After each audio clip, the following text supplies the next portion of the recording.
for 80 years and your face hasn't changed one bit. Everyone figured some immortal who passed through years ago must have given you a blessing. What they didn't know was, that month an immortal really did come down to your town looking for disciples. But that disciple wasn't you. Word on the street was I'd been touched by an immortal and stopped aging. Truth is, I'm just an immortal being, unlimited lifespan and literally can't be killed. And what you don't realize is, right now, you could beat a nascent soul cultivator to death with your bare hands. Year 100. The elders of Reed Town had come and gone, wave after wave, and now you were the oldest one left. But you still look 20. To avoid raising eyebrows, you drew a little mustache on yourself with banyan sap and played the middle-aged man. Then one day, a strikingly beautiful woman in fine clothes showed up in town. You recognized her immediately, the Empress. 20 years had passed and time had left its mark. She knew you hated being bothered, so for a full 20 years she never came looking for you. But Song Mingbing had abdicated, passed the throne to her nephew. Between your reputation and your role as town chief, she was pretty sure she'd find you here. And after stepping down, she came alone. Master, could I trouble you for a cup of tea? You stood there quiet for a moment, then opened the gate. Come in, just made some. She didn't bring up how you saved the kingdom. You didn't bring up how you wiped out her clan. The two of you talked like old friends, it's about the harvest, about the neighbor's cat. In that moment, she wasn't the legendary Empress anymore. And you weren't playing the wise hermit. You were just two souls passing briefly through the same corner of the world. Song Mingbing ended up staying, bought a small courtyard right next door.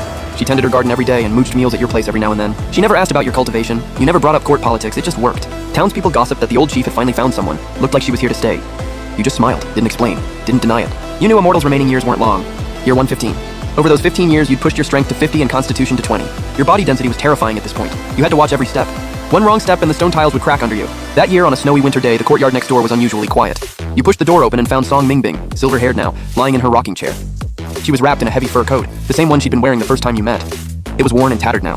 She looked at you, and through her clouded eyes flashed a spark of girlish mischief and contentment. Master, 15 years of your tea. Mingbing has no regrets. With trembling hands, she reached into her robe and pulled out a warm jade pendant. It was the highest-level imperial token of the Great Song dynasty. That year, I wasn't just protecting the border. I knew you hated trouble. As long as the Great Song stood, no lowlife would dare mess with Reed Town.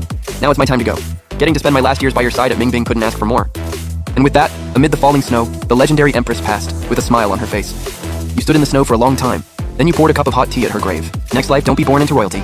Don't cross paths with an immortal either. Just find someone you love and grow old with them. Year 120. You felt a strange unease again, but it wasn't fear. It was this world pushing back against you. Your power had gotten too strong. So strong that just breathing disturbed the spiritual energy around you. You had to constantly suppress your aura, spending your days zoning out at that old table with the upper realm map under it. Then one month, the sky split open, like actually split open. The sky above Reed Town looked like a shattered mirror. A massive black vortex had formed. Worse, you could feel the world itself trying to expel you.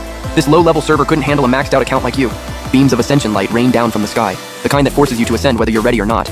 Ready or not, this world was kicking you out. Guess it's time to switch maps. You let out a sigh and looked back at Reed Town one last time.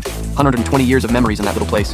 You went back inside and pulled the dusty old map from the corner of the table, slipped on Song Mingbing's jade pendant, then slung that little pack full of your belongings over your shoulder. You shouted into the void, all right, I'm going. Stop rushing me. You stepped off into the air, rode the ascension light, and charged straight into that massive rift. Right before you left this world behind, you turned and snapped your fingers toward Reed Town. A soft golden light washed over the whole town, a blessing forged from 5.7 points of your fate. 100 years of good fortune for everyone there. Call it your last month's rent. The light flashed, and you were gone from this world. The people of Reed Town dropped to their knees, heads bowed, tears streaming down their faces. And on the stone tablet at the town entrance, new words had appeared. Nobody knew when. An immortal once dwelled here. Name, eternal life. The scenery around you shifted endlessly. When you opened your eyes again, the spiritual energy was so dense it was suffocating. This was the sacred ground of upper realm cultivators, and a brutal survival of the fittest battleground. You were standing on a massive ascension platform. Cultivators in all kinds of robes surrounded you, and the moment they saw you, every single one of them froze. How is this lower realm ascender so plain? There's not even a trace of spiritual power on him. You pretended to look nervous and tucked your chin in a little. Hey big bros, and which way to the Blood Fiend sect? The cultivators exchanged glances, then burst out laughing. The Blood Fiend sect? That's a major demonic sect, and they eat people alive and don't even spit out the bones. A fresh ascender with zero spiritual power, and he wants to walk into that death trap? A cultivator in a teal robe sneered, this kid's gotta be brain dead. Probably some clueless rookie from down below stumbled his way into ascension by accident. Another one chimed in. Inside, you breathed a quiet sigh of relief. The act was working. You scratched your head with a sheepish look. You gave a goofy smile. Well, I heard the Blood Fiend sect is taking in servant disciples. I figured I'd try my luck just trying to eat. Servant disciple? The teal robe cultivator laughed even harder. With that scrawny frame? You'd just end up as food. But fine, seeing how earnest you are, I'll tell you. The Blood Fiend sect is in the far north. We're talking an insane distance from here. If you make it there alive, good for you. You thanked them profusely, then shuffled off the platform while everyone laughed at your back. The second you stepped off that platform, your expression went ice cold. The far north, huh? Works for me. I've been wanting to see what this so-called Blood Fiend sect is actually about. You weren't in a rush. You found a secluded cave first and started studying your own body. 120 years in the lower realm. Your strength had hit a terrifying 100 points, constitution at 50. But up here in the upper realm, with the laws suppressing you, your stat panel hadn't changed.